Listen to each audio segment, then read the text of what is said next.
Hey, what's up, everybody? This is Jay with Scraps and Taps, and we're back to recap what was UFC Winnipeg. But before that, how's everybody doing?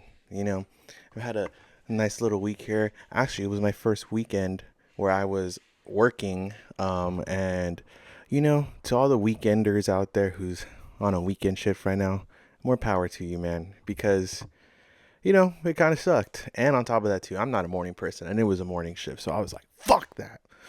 Oh, I was so mad. Oh my God. And even though it's 8:45, I know some people start work at like fucking 5. I used to start work at 5 in the morning.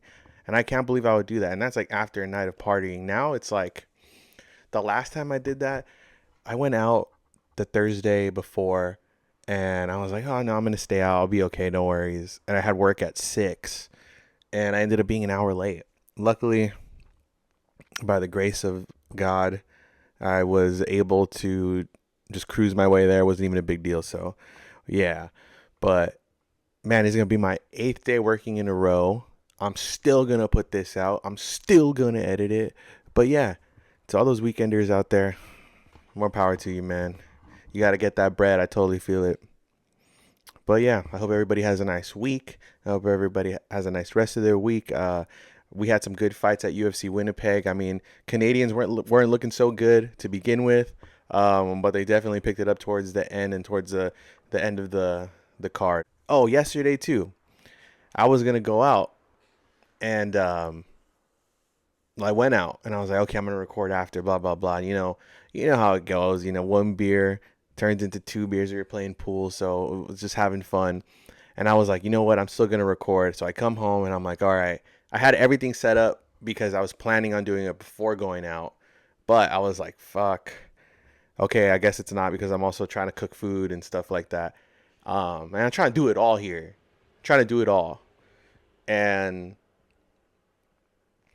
yeah, I had everything set up, and then all of a sudden I'm just like, fuck, no, I can't. I'm honestly a little too sauced up here, if you know what I mean. Had a little bit of the devil's lettuce, and a little bit of to drink, and I wanted to give you guys the saucy files, where I do this a little sauced up. And that was honestly my thing that I wanted to do beforehand, not get fucking fucked up. But before, I wanted to do, like, I'll have a beer and it would be by somebody, like a craft beer, a fucking, a Modelo, whatever, but I would just slam it and just do the pod.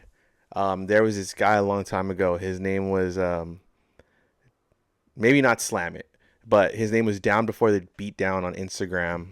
I'll try to find a video, but I like what he was doing. It was cool. It was like actually a pretty funny way of like introducing people to new beer and stuff. I was like, oh, okay, cool. But that's initially what I wanted. Scraps and taps. Taps like the tap on a beer keg. So, maybe I'll bring that. Maybe I'll introduce that at some point. But right now it's too early. It's 9:44 in the morning, and maybe a beer at 9:44 isn't the best idea, unless I call it work right now. But anyways, let's get into UFC Winnipeg.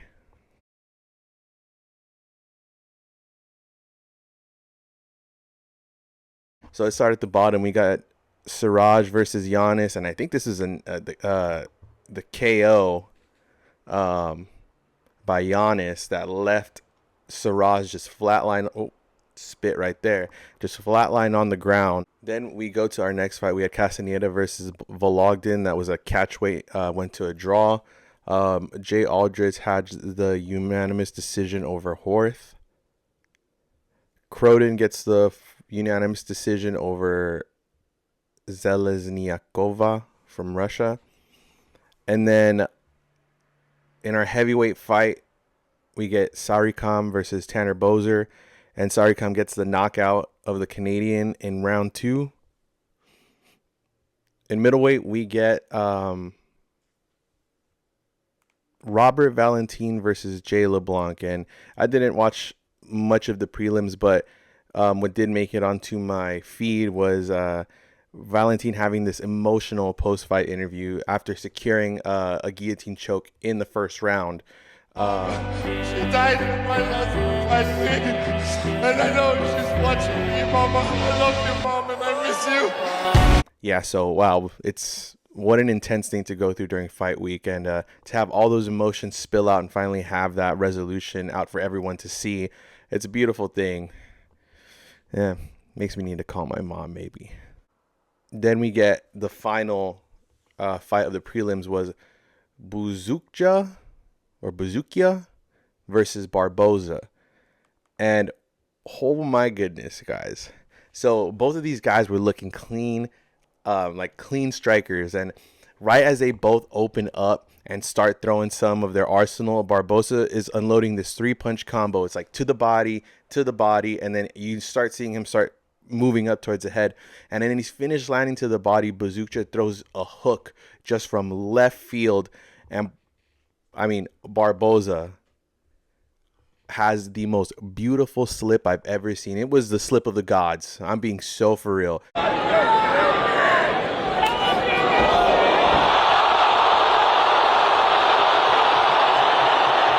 finds Barboza's chin with the fucking left hook from hell. And in the little opening of the guard, there was just a little spot that was there, and he finds the chin and puts Bazooka's lights out. Close the door. Nobody's home. And Barboza gets it done in the first round, and it was his debut. What a fucking stud, man. And my favorite part of the fight, and hopefully I could just find the little audio clip of it, but it was Laura Sanko going, "What?" As if her head just fucking exploded at the desk. And she had me cracking up. But that kind of KO will get you like that. It was insanely beautiful. I mean, that was art in itself, the way he slipped that. And he just came from the bottom and just went, yeesh. Took Bazooka's lights out. Nasty. And we move on to our next fight. Gage Young versus Thiago Moises. And from the jump, Moises is trying to muscle Gage along the fence, trying to establish the control, but manages to lose the position off a botched throw. I suppose you have a problem with that, too. Botched toe. I botched that one. Oh, that's a botched job. And both get back to their feet. Gage, for most of this fight, was having good success using the front kicks, and Moises eats, each one. And then Moises manages to jump on his back like a backpack from Dora. And Moises almost looks like he has this twister. They finally manage to get to the ground, and then it looks like he has this twister, but there's no leg entry. There's no leg thing. I think it's like out of a triangle. And then he switches to an armbar as round one comes to an end. In round two, just Young does a great job using the octagon to his advantage, trying to create this space and finding his flow. But, he's defending Thiago's takedowns. And it's definitely the volume of punches that is winning Gage round two. So now we're going 1-1 going into round three. And Gage is still just ripping to the body. And it's paying dividends because it's slowing Moises and his power. You can definitely tell from the first round to the third round, Moises is just a little bit zapped of his power. And Young sits Moises down with a fucking right hand and stupidly lets him stand up instead of finishing the fight on the ground. And we just seen it happen recently with Yuri and Carlos. Yuri gave him a shred of mercy, and what ended up happening? Carlos took the whole thing and fucking took the title. That was right there on a silver platter for Yuri, unfortunately, right? For Yuri. Actually can't believe it was a split decision. I had Gage winning rounds 2 and 3.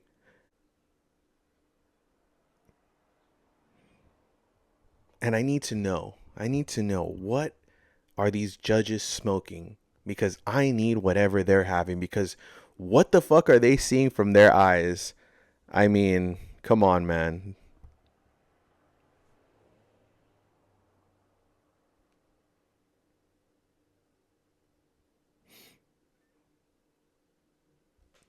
Our next fight we get is Jasmine Jasudavicius versus Karine Silva. Valentina Shevchenko is still sitting at the top of the division. So both these women's being stuck in the middle of the division at number 7 for Jazz and number 9 for Karine. Both were spending a majority of the time range finding in the first, and Jazz is just managing to get her down into a good position. But Karine, give her this credit. She is still dangerous from the bottom. And she's just looking for subs at the end of round 1. She had her in this weird position almost where it was like both her heels were in the back of Jazz's head. And we have to take a look at Jasmine's corner because as she's getting instructions read to her, there's like something in her mouth. And she looks like she's just swishing around a Zin.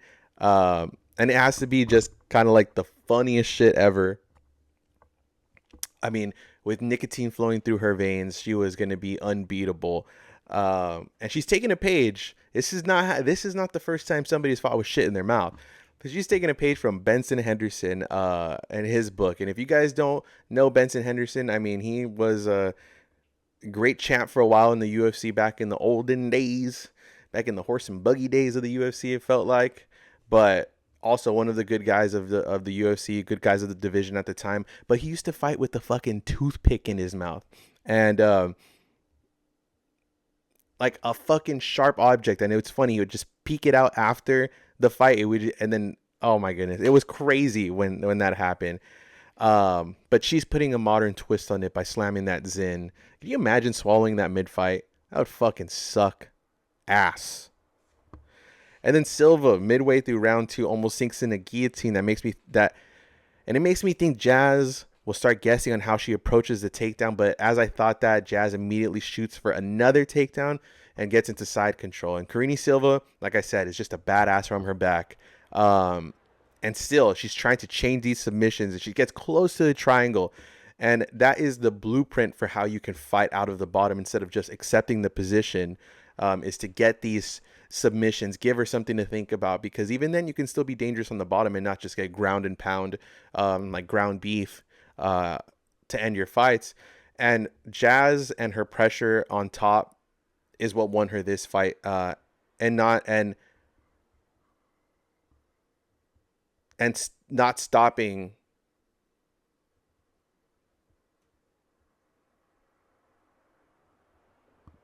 her onslaught on top. Even as dangerous as Karine was at the bottom, she was still giving her the ground and pound. Even then, she was confident enough to fight out of risky positions. And sometimes you need to take a risk to win a fight. And Jasmine gets the win. We got Jai Herbert versus Mandel Nallo, also known as Rat Garbage, or now I guess Mango. But for all the OGs, as Rat Garbage. Jai Herbert, like I said, we all know him as the man who almost stopped Ilya's incredible run in the UFC as he was being built up. And like I said, Nallo has been in the MMA game for a long time. Like I said in the beginning, his nickname was Rat Garbage, and he was around the Bellator game for a long time now. So it's cool to see him in the UFC. So you imagine that he had a little bit more of a following behind him, right? And he's fighting in his home country. And, Nallo was starting off strong in the first round, getting Herbert to get to a knee from a punch. And as he scrambles from Nallo, he throws another right. And Herbert is now in the danger zone, right? Nallo is smelling the blood right now. He sees what's going on. And Nallo unloads 2 more rights that connect. And Herbert is scurrying across at the edge of the cage at this point, and it's not really looking good for him. And Herbert's face right now is a fucking fist magnet when it comes to Nallo's right hand. And you think it's a wrap at this point. He's running along the edge of the octagon, but Herbert couldn't let him get close. I can't let you get close. Can you hear And he hits Nallo and sits on a right hand, and it connects, and Nallo goes down. I swear it's like Herbert wakes up after taking some punishment. I mean, he's just like that dude from Southpaw. And honestly, after Nallo,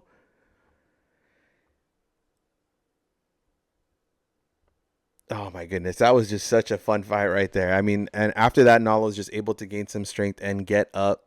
I mean, but he was still hurt, and Herbert gets it done midway through round 1 in enemy territory. Oh, Mallot had a hard time getting up after getting a ground and pound finish pretty much. But dude, Jai Herbert, he is just one of those guys that you cannot count him out at any point in the fight. Super exciting. Then we get to our co-main event, Kyler Phillips versus Charles Jourdain. And to be fair, I don't recall a lot of Kyler Phillips fights, but taking on Charles Jourdain is a tough call, especially the way Charles imposes his arsenal on his opponents. And Charles is just a crafty vet. He knows what to do in the octagon. He's seen pretty much everything. He shows everybody everything. I mean, in the beginning, you already had him throwing the flying shit, and it's exactly what I expected to come from. But Phillips midway gets him down and keeps control for a bit. But Jourdain, again, he's like Carini Silva, fighting from the bottom. And like I said, Jourdain is just chaining these subs close to getting triangle and chains and chains. You might as well call him 2 chains at this point. 2 chains Jourdain. And even at the bottom, Jourdain is hitting the sick Granby rolls. He's throwing the fucking hammer fist up. He's throwing what he can. He's making sure that Kyler Phillips knows I'm a danger everywhere and you need to watch out for everything.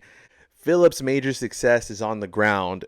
And in round 2, there was almost no takedowns, and a majority of the fight was played out on the feet. And Phillips keeps making this mistake of trying to trade with Charles and stray away from taking him down, like I said, which won him the first. That's what he has to do to win the fight. And Charles again is keeping it exciting, throwing these rolling thunders. I mean, he just can't be in a boring fight. And Charles is looking like the fresher fighter at this point in the fight, probably going into the 3rd round. But Phillips is doing a good job just trying to make the wrestling happen. You know, sometimes it's about just being able to get in their zone, being able to know that you can get in their zone to be able to try and take them down. That's kind of what's more important too when you're kind of fighting, because again, that's showing them I can still move into your space and try to work with what I got. But Phillips is making up midway through the 3rd with a 3-punch combo that hits Charles square in the face. And Jourdain is taken to the sky and continuing to spam those flying knees. Charles is just really showing you how much pressure could win you a fight. And as they go to the ground, again, Charles from the bottom, he is trying to force a Kimura, or it looks also like a straight arm lock, and Charles' jiu-jitsu is just insane. And also Kyler Phillips, to his credit, his wrestling is very good also. He's able to try and chain the shots to go from a double to the single, and both of these guys just left it all on the canvas. And it was a fight that has a little bit of everything, and Charles again tries to cap it off by doing another rolling thunder. And how can you not love just the way he fights? And at the end of the scorecards, Charles ends up getting the win and is on a 3-fight win streak in the bantamweight division. And at this point, I wonder, who do you give him next? Who would be an exciting fight for Charles Jourdain? Oh, I don't know. Maybe you guys should tell me in the comments. Then we get our main event, Burns versus Mallot. So Gilbert Burns is a seasoned veteran, and he's taking on a young prospect in Mike Mallot, whose brother, funnily enough, plays for the LA Kings and also has some scraps of his own. As the puck comes to the side of the net, we get the gloves coming off now, and Brandon Carlo is in a fist fight here with one of the Kings, and I'm trying to get his number. I think it's Mallot. 39, yes it is. Oh, a tagging right hand by Carlo. Caught him right on the button. And now another uppercut thrown by Marleau, and Carlo still throwing. And also good luck to the Kings as well. They clinched their playoff spot, but they did lose their first game to the Colorado Avalanche, I believe. So hopefully we can get back on that winning column.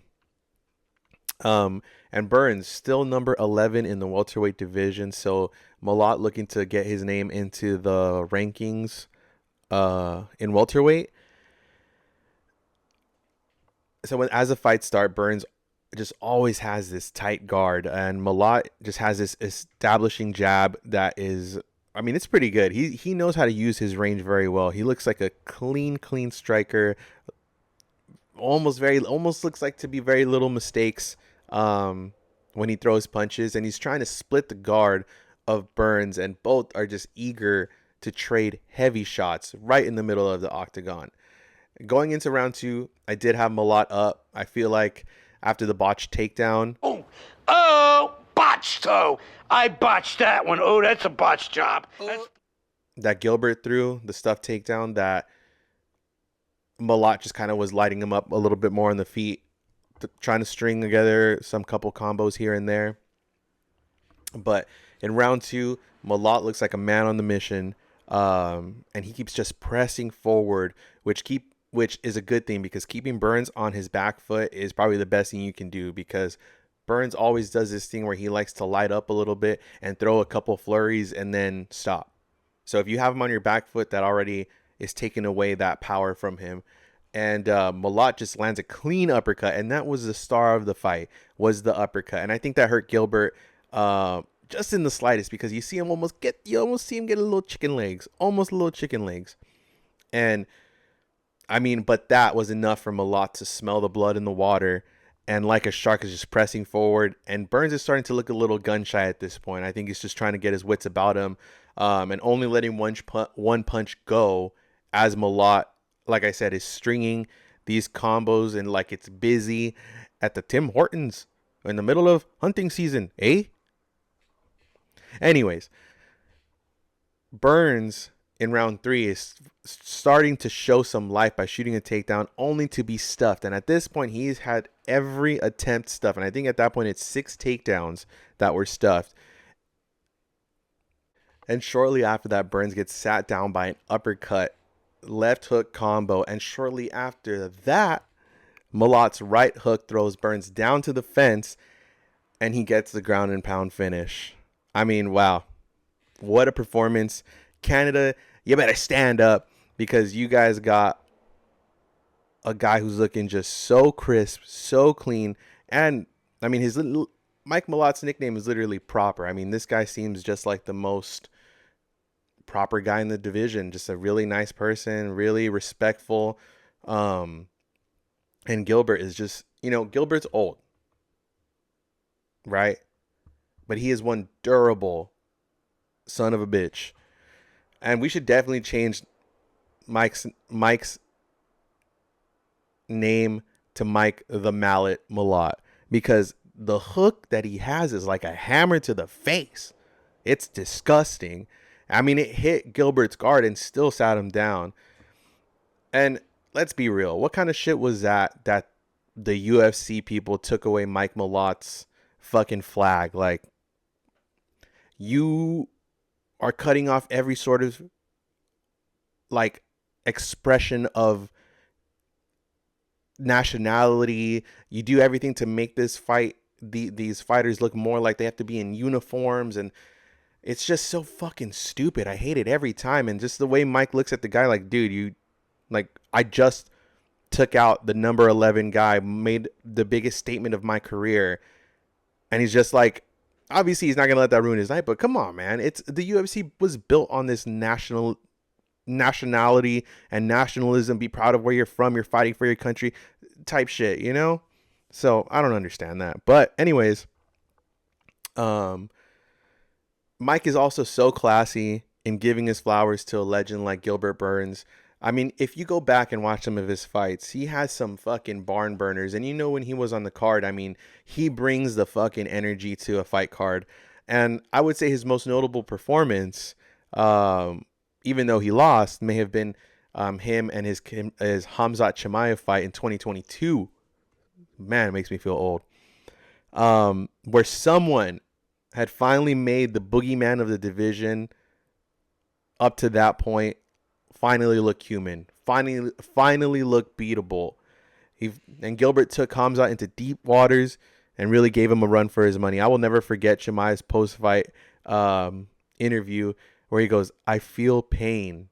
And it was like legit, like in the movies when they reveal something and it's like, you're just like, whoa, that's kind of trippy. Like, this guy who's been knocking everybody out in one punch, no damage, like, I mean, it was scary at that time. And Gilbert wasn't afraid of a challenge at all. And so Gilbert, just a good guy of the sport. I mean, if you want to do anything, it's go watch some of his old fights. Go watch some of his old highlights. I mean, that guy has strong, durable. I mean, he had a fucking chin on him too.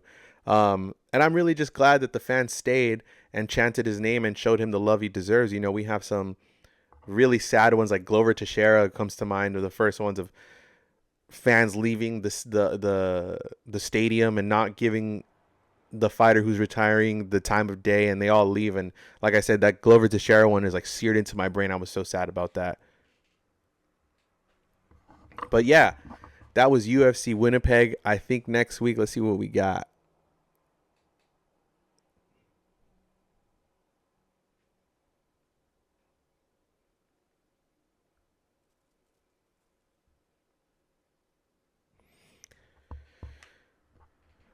Oh, we got Aljamain Sterling versus Youssef Zalal next week. Damn, we got a lot of fight nights leading up to that Hamzat Chimaev Sean Strickland fight. But yeah, like I said, that's UFC Winnipeg. A lot of good fights. Didn't start off very well for the Canadians, but ended up really finishing strong.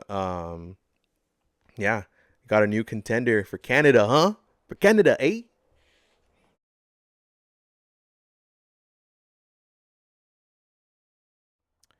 So, over the week, there was some reports that one championship who is based out of Asia, right, and they have a lot of top talent from that region, was suing one of their most popular fighters in Rodtang. And first of all, very just weird that how transparent all this is being, right? We had a tweet here from One Championship Thailand that says, one wishes to provide a clear and transparent explanation to our fans, athletes, and partners. We have now initiated legal proceedings in Singapore, Japan, and Thailand against Rodtang for multiple breaches of contractual obligations with One. It doesn't really say anything. Oh, it does. We have a strict policy against breaches of contract, including providing potentially misleading information and making defamatory statements. They talk about the relationship was good, in good faith with Rodtang, but however, contractual obligations are repeatedly disregarded.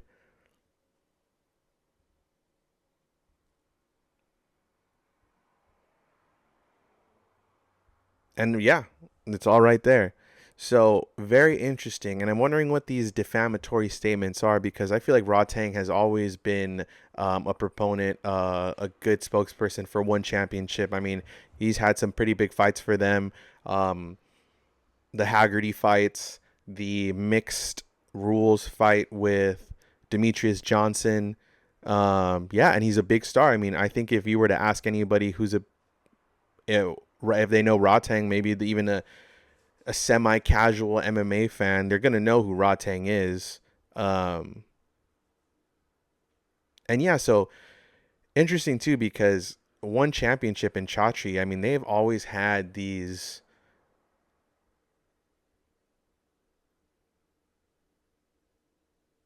financial issues. I mean, that's always come to scrutiny, is how One Championship are paying their fighters, or staying alive pretty much, and they tried to really hit hard with the Amazon Prime deal that they had and all that, but it just didn't come to. They had one US event, and that was when Demetrius Johnson fought, and I think he retired there as well in Colorado. So One has had just a very interesting run as an organization, and to see this happen to one of their star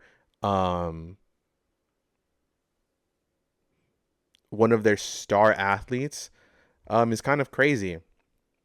And then as time goes by, I think that was at the beginning of the week, we also get another report, and I also saw a report there that he was being sued for like 17 million, and that could be fake, that could not be true. But if that's true, that is a crazy amount of money, man. It's $17 million. Like, what did Rodtang say about one that got him so fucked up. But anyways, there is some good to this story, I guess. But Rodtang and one, and this is from Muay Thai Elite on Instagram, said they had reached an agreement ending their dispute, but the stipulation here is that Rodtang still has to fight, and he's fighting at the end of April, actually this week, probably next week. And they withdrawed all the lawsuits, and part of the deal is after this fight, Rodtang will basically become a free agent, which means any organization can pick him up if he wanted to, or he can even retire. I mean, it doesn't seem that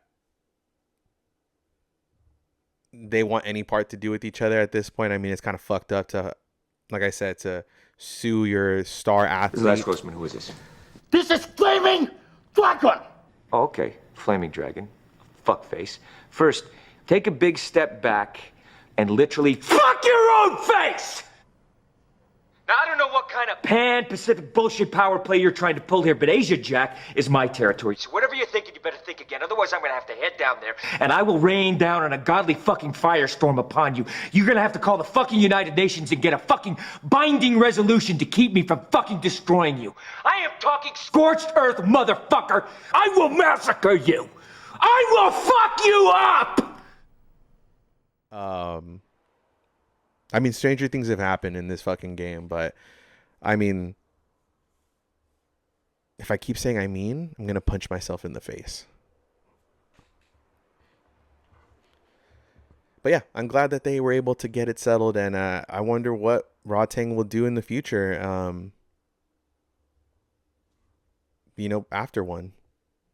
But yeah, weird news coming out of One Championship. I feel like One Championship always has some weird stuff going on, right? We don't really know. It's not an American company, so it's not like it's not like casuals go and watch one all the time. It's more of a you got to know. That's where like some of the best striking happens is in One Championship.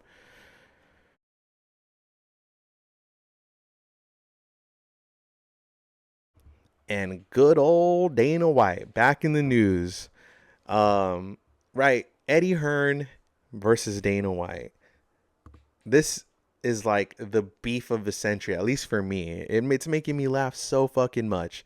I mean, Dana calling Eddie a pussy, Eddie calling Dana a pussy. I mean, it's just so fucking hilarious that these guys are fucking acting out a high school beef right in front of us. It is so funny.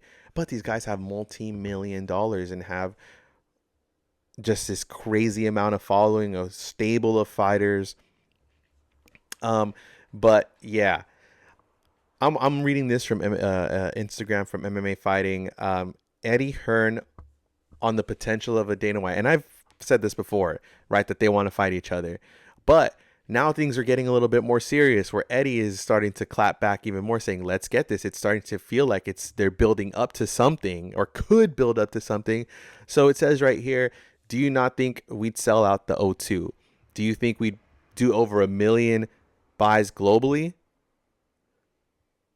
Don't forget, he is big name and that's Eddie Hearn on a potential fight against Dana White. And at the Winnipeg post press conference, somebody talked about it and asked Dana White about it. And this is what Dana had to say on that.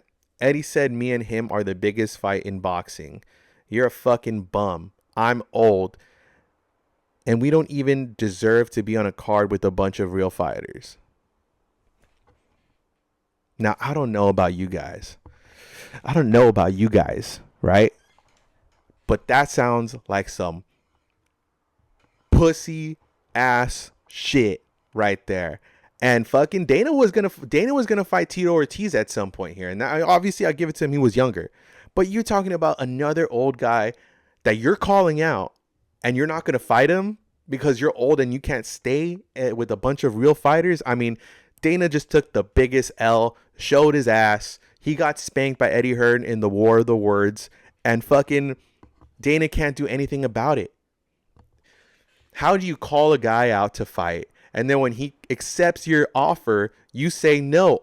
Dude, add it to the fucking Freedom 250 card. That would be amazing. Like, how would you not want to see both these guys who have been talking shit to each other, who are probably in the same room as each other at some point or had talked to each other? Because if you guys forgot, Eddie Hearn is the manager of the current heavyweight champion, Tom Aspinall. So I feel like Eddie already has Dana's number, and Dana is not going to. Dana, like I said, he just showed his ass. Like, he's just not, he's not going to do it. But wouldn't that be so exciting? Tell me that you guys wouldn't like to see Dana White versus Eddie Hearn. It could literally be fucking 3 2-minute round, 3-1. It would just be so fucking funny to see these two duke it out. Dana knows he's just bullshitting because he's going to get his ass beat. He doesn't want to entertain the idea anymore because he knows he's going to get his ass beat. Oh man, I'm sounding like JWoww. And yeah, I can't, Dana is just, at this point, he's just a punching bag for TKO, for media members, for the whole thing. I think, I don't know, man. I know that shit would sell. I'm watching that shit immediately. So I am sad that Dana's poo-pooing the idea of him and Eddie Hearn scrapping it up.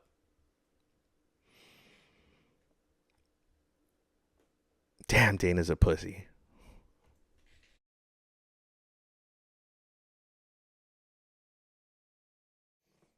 Well, anyways, y'all, that's going to be it for me.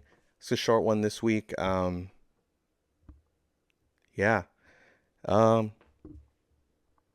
Next week, like I said, we have Aljamain Sterling versus Youssef Zalal.